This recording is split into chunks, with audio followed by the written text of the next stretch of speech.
Oh, I'm never gonna. I just can't. I can't work under these conditions.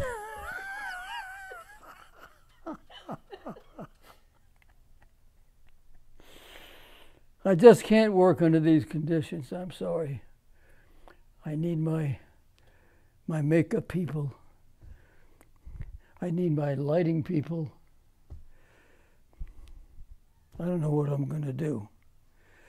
That's one of the reasons why you haven't seen me for a long time, because the conditions are just not conducive. You know, I'm used to the very best of everything, as you all know. I mean, just playing Little Beaver for 4 years, walking around in horse shit, and wondering why I don't kill myself. That's a pretty elegant place to be.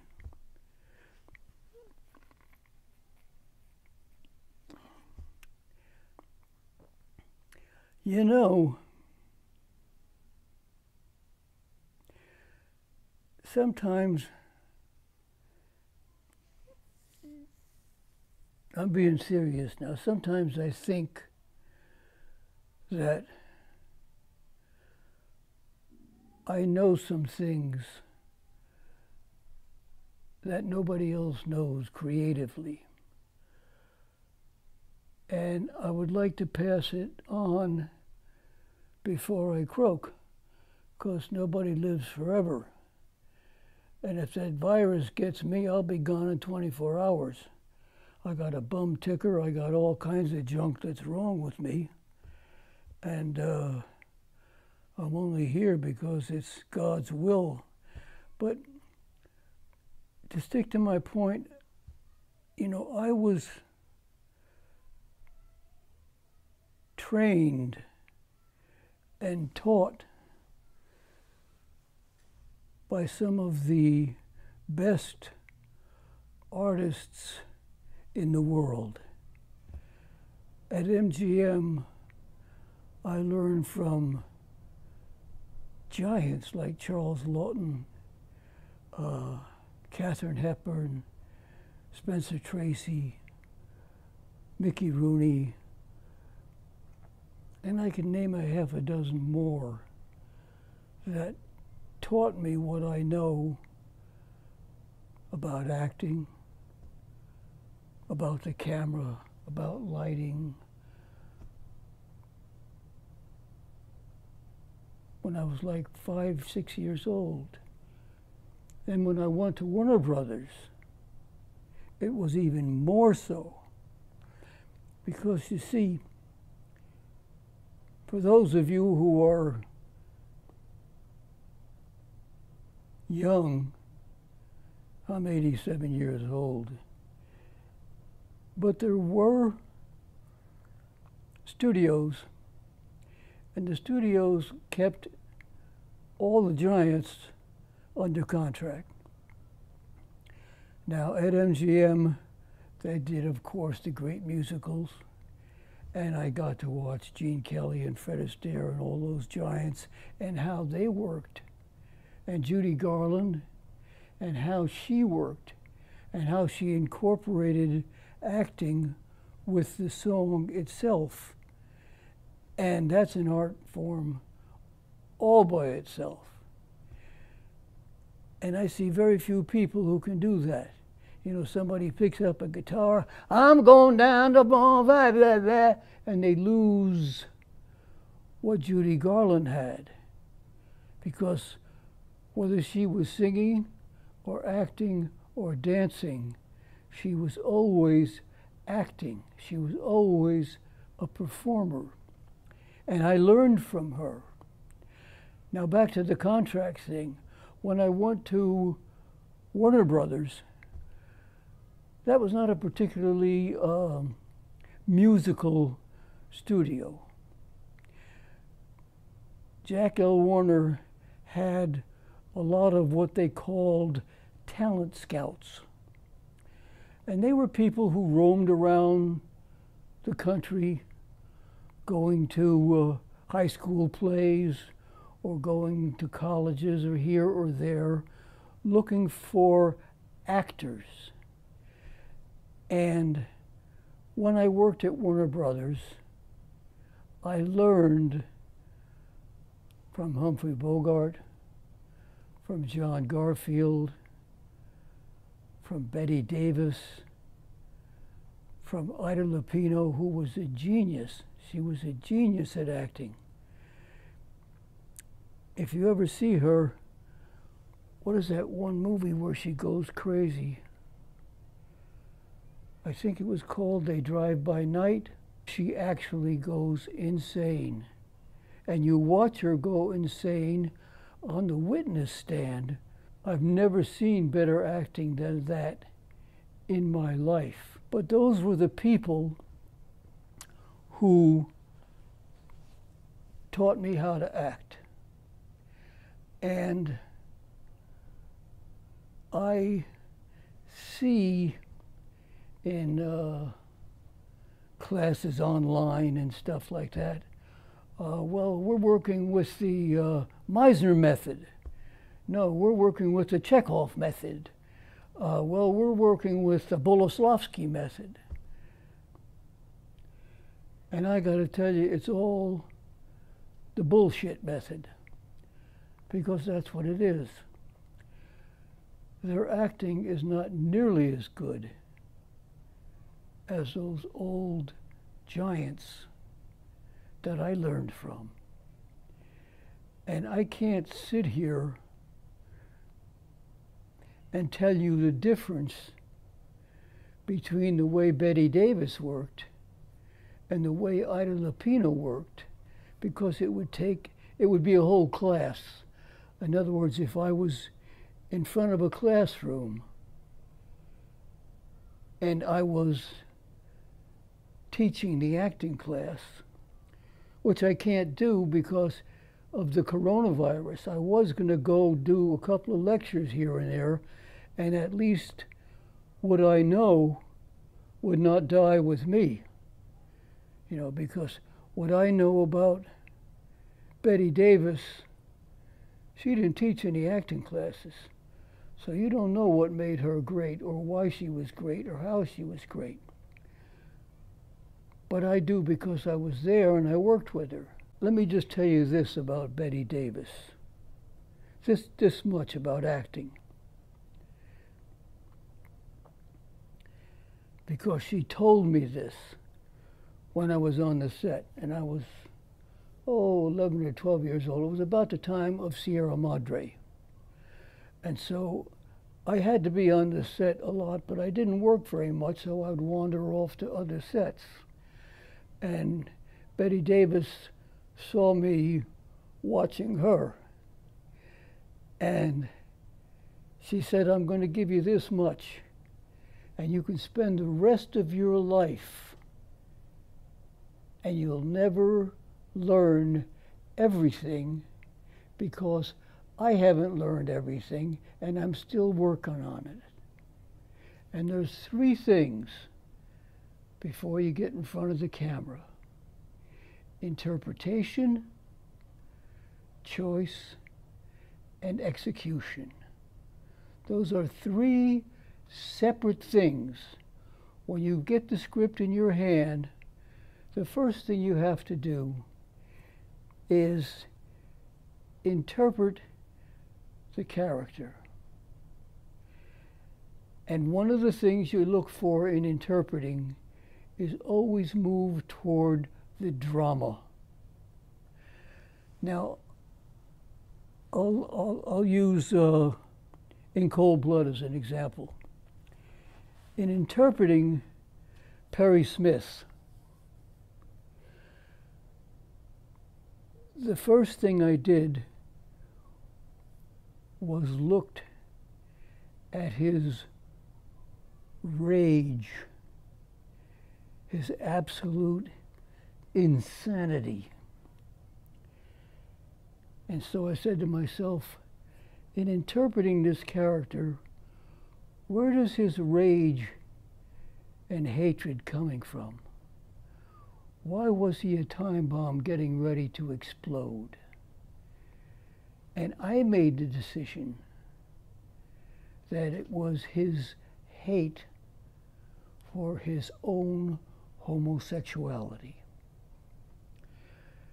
He shipped out as a merchant seaman, and I believe that during that time he had a lot of homosexual experiences. I believe that when he was in prison with Dick Hickok, and they were cellies, they were cellmates, I think they had homosexual experiences with each other. I think that his hate for his own homosexuality was the thing that made him explode and cut that man's throat and kill all those other people. Now, I made that decision. Remember, she said there's three things: interpretation, choice, and execution. So that's just one example of interpreting the character. Always move toward the drama in the character when you're interpreting a character. Now, as for choice, that's the second thing. That has to do with how you deliver the interpretation.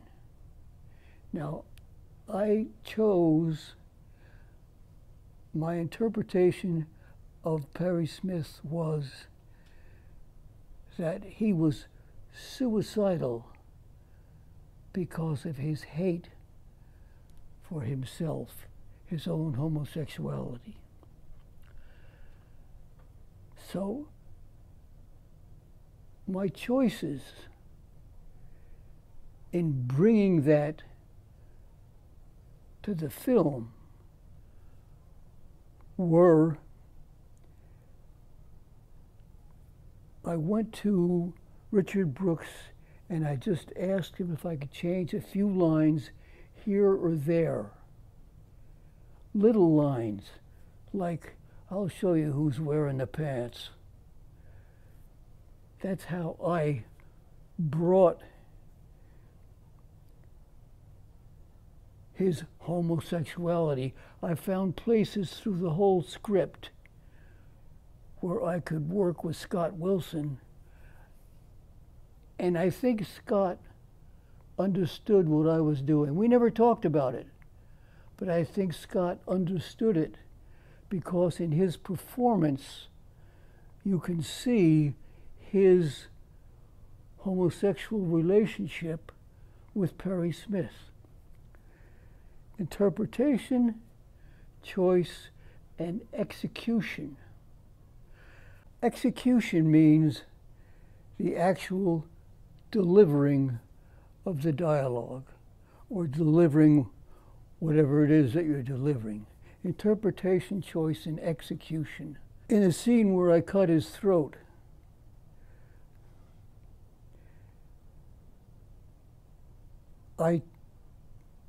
in the execution of it, I chose that I was cutting my own throat, that I was killing myself when I was killing him. That's the execution of the choices and the interpretation. Interpretation, choice, and execution. How do you execute? How do you show your interpretation? How do you show your choices? And so in that particular scene, I chose that I was killing myself, that I was cutting my own throat. It made it easy for me as Robert Blake playing Perry Smith. It made it easy for me to be Perry Smith and to make sure that Robert Blake was nowhere to be seen. Because Perry Smith and Robert Blake are very different people. Very different people. A lot of people think that it was easy for me to play Perry Smith because he and I had a lot of similarities. We were beaten by our fathers and this and that and all these things. But that didn't make us alike. I adjusted to my neuroses, my horrible childhood. I went into therapy very early. I went into group therapy. So I lived a life that Perry Smith didn't live, because he did no self-examination at all as a human being. And that's why he killed those people. And that's why he killed himself. Now that's just a brief summary of what Bette Davis taught me. Now, I could do a whole lecture on what Charles Laughton taught me. He worked very different than Bette Davis. When he played the Hunchback, God, I could tell you stories. He always, this is just one thing about Charles Laughton. He always made his characters larger than life. No matter what the script was, or whether the script came from a book or whatever, if you look at, what's the wonderful movie where he played the lawyer, Witness for the Prosecution? That's the name of the film. And if you look at that film, you'll see that nobody else could have done what he did, because it takes a great deal of brilliance to make a character larger than life and yet keep the audience with you. Because if you look at some actors, Tony Quinn was a genius, but sometimes he made his characters larger than life and he lost the audience because they didn't stay with him. In Zorba, he was larger than life all the way through. The way he danced, the way he did everything, and it worked beautifully for him. But in other films, like when he played the old man in the sea, in the Hemingway movie. Yeah, the film was done twice. First time it was a masterpiece by Spencer Tracy. And Ernest Hemingway was very angry with Spencer Tracy because Tracy promised Hemingway that he would lose weight, and he didn't. Because if you look at the short story, and if you look at all of the drawings, he was a very thin, bony man. You could see his ribs. And when he laid down, you could see his entire skeleton. That was in the description of the character. And Hemingway didn't want Spencer Tracy to play the part. And Tracy said, "Don't worry, I'll lose weight." Bullshit! But he did a magnificent job. And he never touched one drop of alcohol through the whole making of the film, because Tracy, and I don't say this out of ugliness, it is just the truth, he was an alcoholic. Tracy could not control his drinking at all. Now let me just explain briefly. A drunkard is a person who likes to drink. I drank a lot in my life, but I could always stop because I'm not really an alcoholic. Tracy couldn't stop. He actually, sometimes, he would just simply disappear. And he'd wind up in Florida with 2 or 3 cases of booze in a hotel room, and he would sit in a bathtub and drink for 2 or 3 days. And the hotel would get in touch with the studio. The studio would get in touch with Katharine Hepburn, and she would go down there and sober him up and bring him back, because he was an alcoholic, and he knew he was. He knew he couldn't stop drinking once he started. So he just didn't touch a drop through all of that movie. And that movie is, I believe, it's Spencer Tracy's masterpiece. Now, of course, he was a genius in Inherit the Wind and in a dozen other films. But in The Old Man and the Sea, see if you can guess why I think he is truly a genius. Okay, you've waited long enough, I'll tell you. Because he had no one to act with.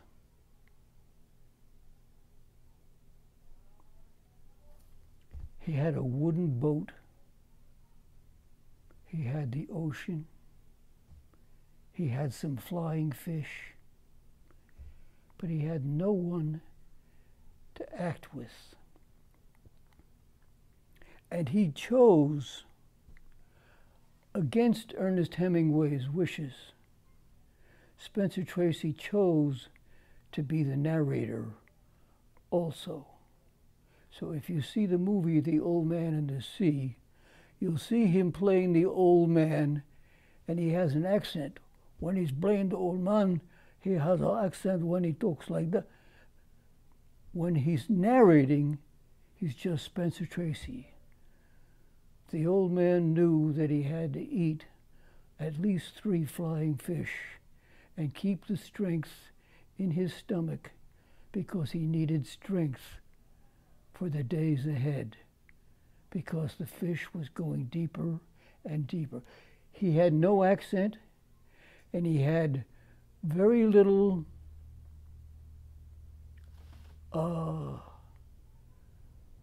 what should I say, actor's qualities. In other words, his narration was almost a monotone, because there was so much going on camera with the fish and his boat and his arms and getting torn up and all those things, that anyone else who would have done the narration would have probably interfered with what was going on in front of the camera. And his narration didn't interfere with it at all.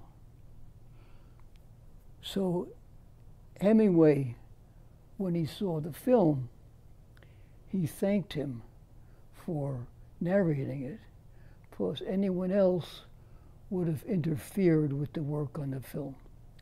Now, these are just some little things about acting that I won't be able to pass on, because there's no place where I can go and teach an acting class, because I can't risk getting the virus, because I'll die if I get it. I have all of the things that you're not supposed to have, that if the virus gets you, I would be dead in like 24 hours, maybe 3 days, 2-3 days. Another thing is my lungs. I was a chain smoker all my life. Tracy was an alcoholic. I was a nicotine addict. A nicotine addict. I'd smoked 2 or 3 packs of unfiltered Camels a day. I used Skoal and Copenhagen. If you look carefully at some of the Berettas, you can actually see that I had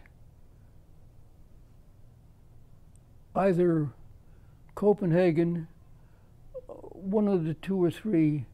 I always had them in my mouth. And so my lungs, one day I'll die. Everybody does. And I'll probably die from pneumonia because my lungs were badly damaged. I started smoking. Well, my father actually, I don't know if I told you this or not. Maybe I told you already, but I'm going to tell you again. My father thought it was cute. So, smoke, Daddy, smoke, smoke. And he would have me smoke, and people would watch and think it was funny. So I smoked all my life. God, wonder it didn't kill me. I actually had cancer, and they were going to operate on me. I think, what was it called? It was called leukoplegia. I think that's what it was called, and it's cancer of the gums. And just by accident, they said, we're not going to operate. We're going to do one more, what do they call it when they cut a little piece of your flesh and test it to see if it's cancerous? I can't remember what they call it. They said, we're going to do one more biopsy. That's it. We're going to do one more biopsy. So just go home. And they did the biopsy, and they found out that I was in remission. That for some reason or other, when I stopped smoking and stopped chewing, I did go into remission, so that they didn't have to operate on me.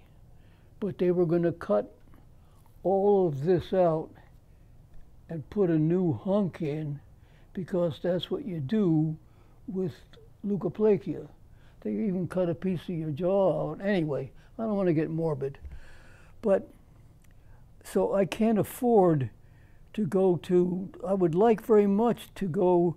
I don't think people are teaching acting right now. I mean, with the social distancing and so forth, I think probably in the class that might hold 50 people, they might have 10 or 15 people in there.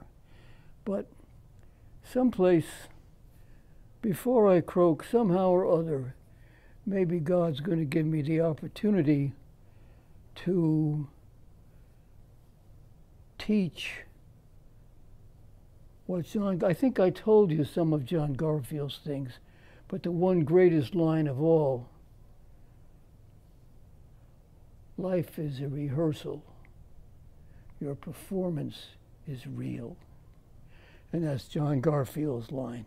I told you that story about when I had to play the scene, and I had rehearsed it, and I went dry, and John Garfield helped me get through it. And by helping me, he was teaching me how to act. And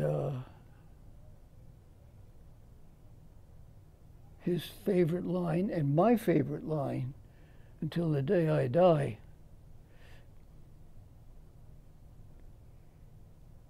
if I have a gravestone, I haven't decided about all that stuff, gravestones and things like that, but I would put on there, life is a rehearsal, your performance is real, because it's the best line I ever heard. Anyway, I've talked for quite a while, and I don't know if I got anything said, and I don't know how many people who are watching this give a damn about acting one way or the other. I mean, you're just regular people, you know. You probably work at McDonald's, or you work in the Supreme Court, or you work someplace, and I'm sitting here teaching you what I was taught about acting.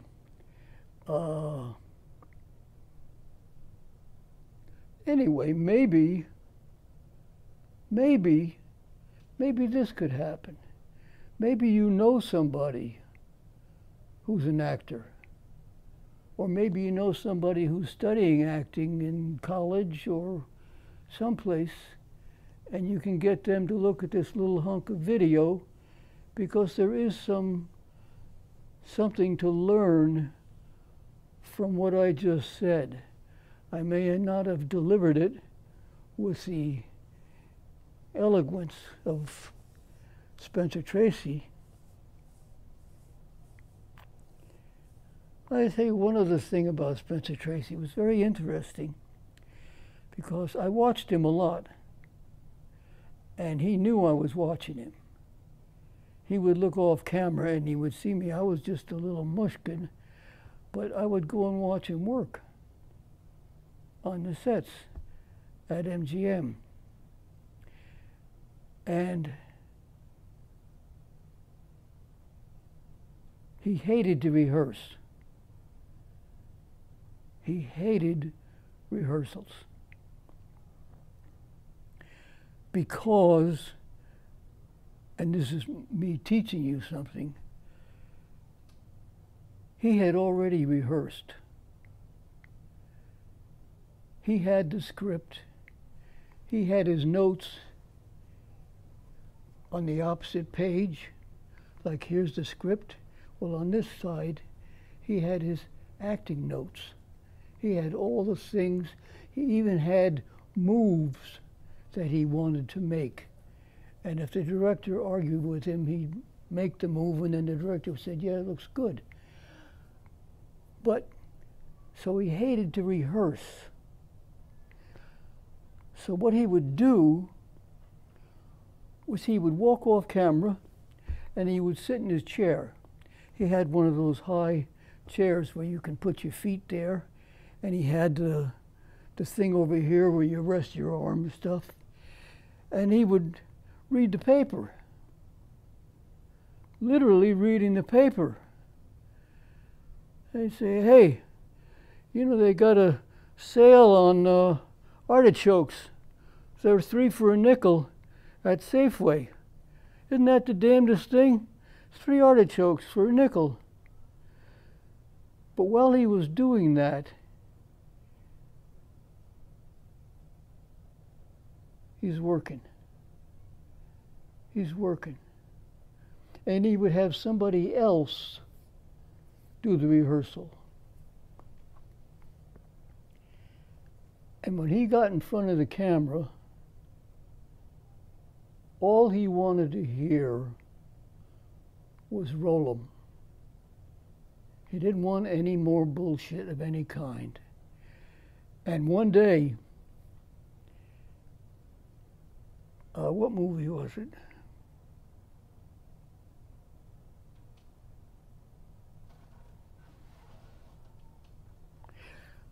I think it was Inherit to Win, but I can't remember. No, it wasn't Inherit to Win. Anyway, he got in front of the camera, roll 'em, action, and he looked at the actor that he was working with, and he turned to the camera and said, "Get him ready." And he walked off camera and sat back down again and started reading about the artichokes. And they rehearsed that actor 4 or 5 times until he had his lines, until he was absolutely perfect. Because Tracy was not going to put up with watching another actor reaching for his dialogue, because Tracy could tell if the guy was acting or if he was trying to think of his lines. And he said, fuck this. He just said, got it, get him ready. And he walked off camera. And they rehearsed that guy until he had his lines inside out and upside down. And Tracy went in front of the camera and they printed the first take. And he liked to print the first take too, because he was ready. He was always ready. Now that's another way of working. Bette Davis didn't work that way. She got in front of the camera and she looked at the lighting. She said, move that gobo this way just a little bit more. Now tilt it down. Hold it right there. Hold that right there. Good. Okay. Now move this. She was actually in front of the camera directing the camera. She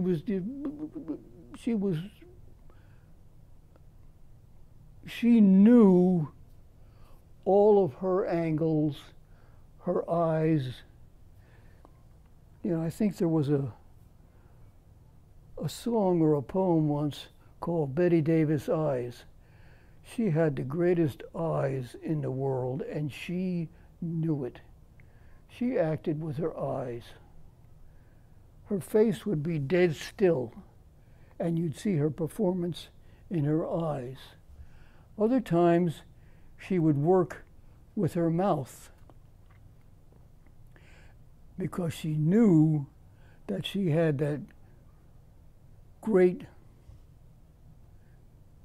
upper lip smile that she could use when she wanted, where she wanted, and how she wanted.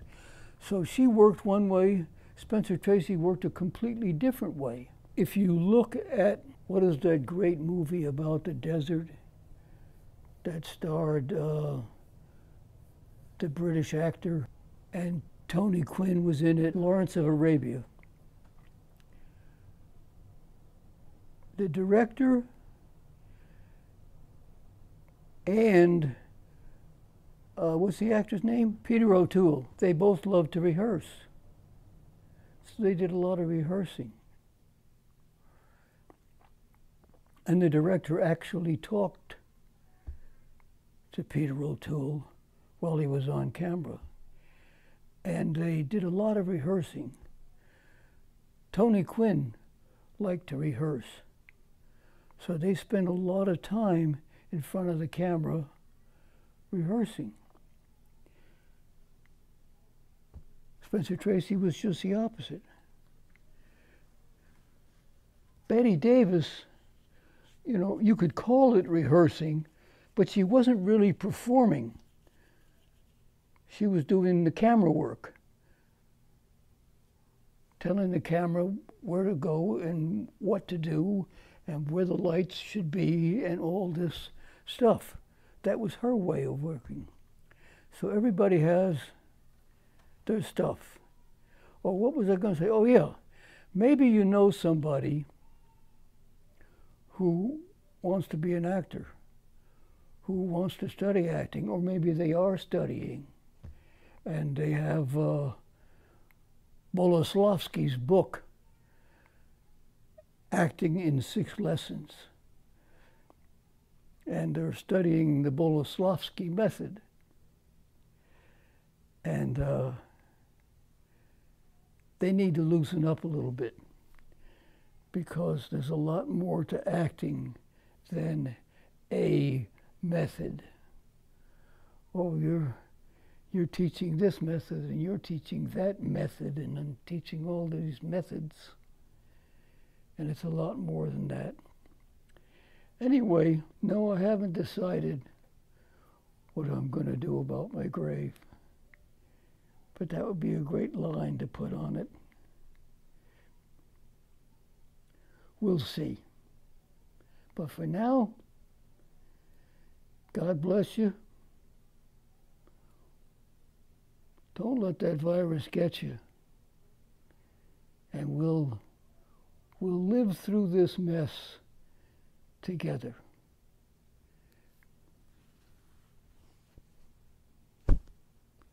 So long for now.